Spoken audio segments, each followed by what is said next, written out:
नमस्कार साथियों। अभी रास्ते से जा रहा था और रास्ते से अचानक जा रहा था, चूँकि शाम का समय है, सूर्यास्त हो चुके हैं और बहुत जल्द रात्रि होने वाली है। लगभग 6 बजे का साढ़े 6 बजे का समय है। रास्ते से जाते हुए बाबा साहब की प्रतिमा पे, बाबा साहब की मूर्ति पे मेरी नज़र पड़ती है और बाबा साहब की मूर्ति पे नज़र पड़ने के बाद मेरी दूसरी नज़र पड़ती है उस संविधान पे, जिस संविधान से हमारा देश चलता है, जिस संविधान ने हमें अपने हक और अधिकार लेने का अधिकार दिया है। अगर संविधान की बात करूं तो संविधान में सबसे पहले कहा जाए, सबसे पहली लाइन लिखी गई है कि हम भारत के लोग, यानी कि भारत के लोग, मैं भारत के लोग नहीं, हम भारत के लोग, यानी कि सभी भारत के लोग इस देश में, इस हिंदुस्तान में, इस भारत में, इंडिया में जितने लोग रहते हैं वो सब इस संविधान, सबको संविधान में हक और भागीदारी की बात कही गई है। दूसरी बात मैं करता हूँ, संविधान निर्माता बाबा साहब ने एक सपना देखा था समता और संपन्नता का। आज वो स्थिति किस स्तर पर पहुंच गई है वो किसी से छुपी नहीं है। वर्तमान की जो सरकारें हैं, चाहे वो कांग्रेस की सरकार रही हो, चाहे बीजेपी की सरकार रही हो, संविधान के साथ हर सरकार ने कुठाराघात किया है।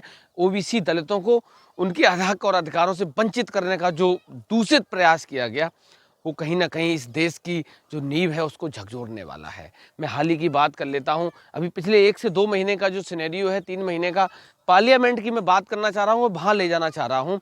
आपने देखा था कि किस तरीके से जनता द्वारा जनप्रतिनिधि अमरोहा से चुने हुए बीएसपी के सांसद दानिश अली को एक और जनप्रतिनिधि ने भरी लोकसभा में किस तरीके से जलील करा, उसको कौन कौन से शब्दों से प्रयोग किया गया और उसको पुकारा गया एक मुसलमान होने के नाते। दूसरी बात, संविधान की अगर बात करूं, प्रज्ञा ठाकुर की बात करता हूं, जो भोपाल से सांसद हैं, एमपी में, वो भी मोदी जी की सांसद हैं। उन्होंने भी संविधान के लिए कौन कौन से शब्दों का प्रयोग करा। आज देखने वाली बात यह है कि किसी भी व्यक्ति के साथ वर्तमान की सरकार ने कोई कार्रवाई नहीं करी। वही दूसरी तरफ राहुल गांधी की सदस्यता समाप्त करी गई, सिर्फ इसलिए कि राहुल गांधी ने अडानी पे सवाल किया था। कल महुआ मोइत्रा की सदस्यता समाप्त कर दी गई, किस लिए? कि उन्होंने अडानी पे सवाल किया था।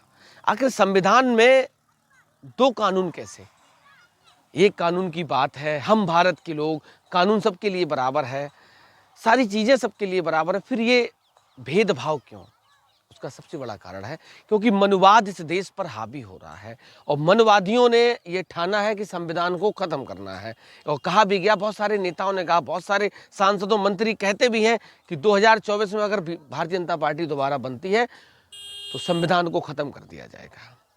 आपने अभी एक प्रदीप मिश्रा जी हैं, जो संत हैं, भागवत करते हैं, कथा करते हैं, उन्होंने एक गाना भी गाया। अभी मैं गाना भी आपको इसी वीडियो में आपको देखने को मिलेगा। उन्होंने कहा है कि संविधान को खत्म करना है, संविधान को बदलना है। आखिर संविधान को क्यों बदलना है? ओबीसी और एससी के लोगों को उनके हक और अधिकार से वंचित करने का अधिकार किसने दिया आपको?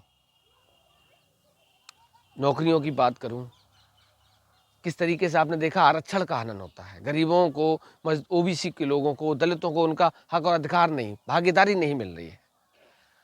दूसरी तरफ लगातार जिस तरीके से संविधान पे कुठाराघात हो रहा, वर्तमान की सरकार किस तरीके से लोगों के, विपक्ष ने हो, अब 2024 का चुनाव है, 3 से 4 महीने का समय, मैं निरंतर दलितों के गांव में जाता हूं और ये जानने का प्रयास करता हूं कि वास्तविक उनको जो बाबा साहब ने संविधान दिया, उसमें जो हक और अधिकार दिए, वो उनको मिल रहे हैं या नहीं मिल रहे हैं। 24 का चुनाव है, लगातार आप लोग हमारे साथ बने रहिए। मैं लगातार प्रयास करूंगा कि मैं अधिक से अधिक बहुजनों के गांव में जाऊंगा, क्योंकि असली भारत गांव में बसता है। मेरा प्रयास भी रहता है कि वास्तविकता, मूलभूत जो जरूरतें गांव की हैं, गांव में जो लोग बसे हैं, एससी समाज के, ओबीसी समाज के, दलित समाज के, उनके बीच जाऊंगा और आप लोगों को बताने और दिखाने का प्रयास करूंगा कि वास्तविकता इस संविधान का उनको हक और अधिकार मिल रहा है या नहीं मिल रहा है। आज के लिए बस इतना ही। लगातार हमारे साथ बने रहिए। 2024 का चुनाव बहुत नज़दीक है। मैं नई नई चीज़ें लाकर, नई नई चीज़ों से निरंतर आपको रूबरू कराने का प्रयास करता रहूँगा। तब तक के लिए नमस्कार।